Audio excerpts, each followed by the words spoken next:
Tara, gagawa naman tayo ng panghimagas na hindi basta-basta at magugulat kayo sa sarap. Tara, wala na patumpik-tumpik pa. Dahil ngayong araw na ito ay gagawa tayo ng napakasarap na dessert na gawa sa saging. Yes, ito ay gawa sa isang saging lang.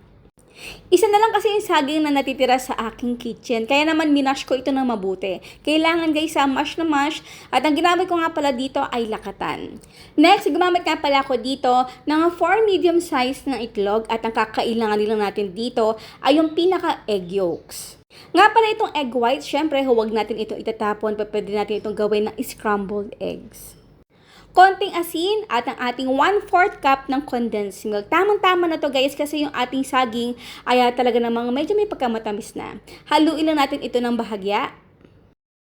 Then, paunti-unti natin dito ilagay yung ating isang lata or 380 ml ng evaporated milk. Nalagay din ako dito ng 1 teaspoon ng agar-agar powder. Kung wala kayo nito, pwede tayo gumamit ng plain gelatin powder pero doblehin nyo na lang yung amount. Nalagay na rin dito yung ating the rest ng evaporated milk.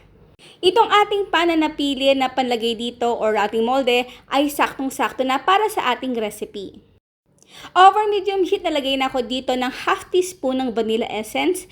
Pakuluan lang natin ito ng isang beses. Meaning kapag nakikita natin itong kumukulo, ay patay na natin ng apoy at i-strain na natin ito. So makikita nyo dito guys, may mga buo-buo pa talagang mga saging-saging dyan. So hindi ko na naipakita, pero dinurog ko rin iyan habang ito ay sinasala natin.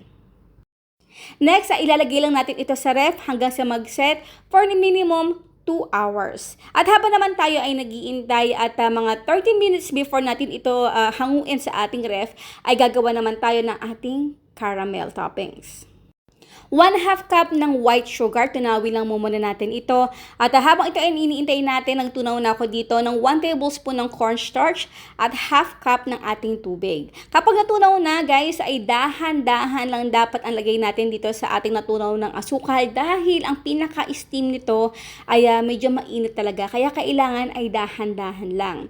So ang sikreto dito para mag-set yung itong ating toppings ay kailangan na pakuluan natin mga 3 minutes natin ito pakukuluan at kailangan ay palamigin lang muna natin for at least 5 more minutes kasi guys kapag nilagay natin ito dito sa ating dessert ay para siyang matutunaw. Nilagay ko ulit ito sa ref for 1 hour or hanggang sa mag-set na yung ating toppings. O diba guys, napakadali lang talaga at mas maganda kung ito ay i-serve syempre ng malamig.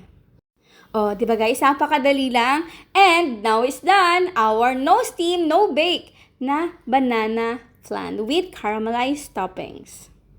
Aba, syempre, bago tayo magtikiman portion, ang tanong ni Mama Shirley, anong prutas ang ginamit natin dito ngayon pang pa-flavor ng ating flan? Syempre, ang inyong sagot sa comment box section. Ayan na guys, wala na patumpik-tumpik ba?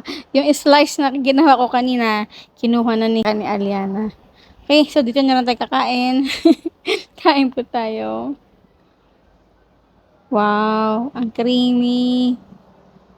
Kain po tayo. Wow. Wow. Lasang-lasa yung banana guys. Ang sarap. Hindi siya halatang may gelatin. Kasi nga napaka-creamy ng ating mixture. Sarap. Yan lang po guys. Maraming salamat sa inyo lahat. Kung meron po kayo ma-request dito sa ating Astro Grabe, pag-comment na sa comment box section. Thank you. Bye-bye. Ito pa. Ang creamy.